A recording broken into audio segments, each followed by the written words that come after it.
उन अलामात, निशानियों और फितनों में एक फितना अल दुहैमा है, जिसे अहादीस के किताबों में यूं रिवायत किया गया है। हज़रत इब्ने उमर कहते हैं कि एक दिन हम नबी सल्लल्लाहु अलैहि वसल्लम की मजलिस मुबारक में बैठे हुए थे कि हुजूर ने आखिरी ज़माना में ज़ाहिर होने वाले फ़ितनों का ज़िक्र शुरू फरमाया और बहुत सारे फ़ितनों को बयान किया, यहाँ तक कि फ़ितना अहलास का ज़िक्र फरमाया।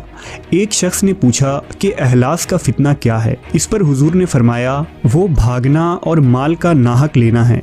यानी इस फ़ितने की सूरत में ये होगा कि लोग आपस में सख्त बुग़्ज़ व अदावत रखने और बाहमी नफ़रत व दुश्मनी की वजह से एक दूसरे से भागेंगे। कोई किसी की सूरत देखने और किसी के साथ नबाह करने का रवादार नहीं होगा और दूसरों के माल को ज़बरदस्ती छीन लेने और एक दूसरे को हड़प कर लेने का बाज़ार गर्म होगा। और फिर सिर्रा का फितना होगा। इस फितना की तारीकी और तबाही उस शख्स के कदमों के नीचे से निकलेगी।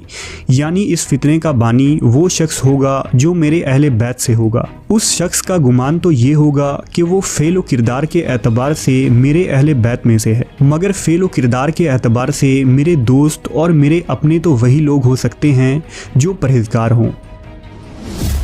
फिर इस फितने के बाद लोग ऐसे शख्स की बैत पर इत्तफाक करेंगे जिसके पसली के ऊपर कोले के मानिंद बना होगा।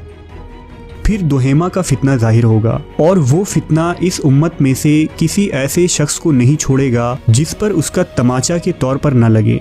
यानी उम्मत का हर शख्स उसके बुरे असरात से और नुकसान में मुब्तला होगा। और जब कहा जाएगा कि ये फितना ख़त्म हो गया तो उसकी मुद्दत कुछ और बढ़ जाएगी।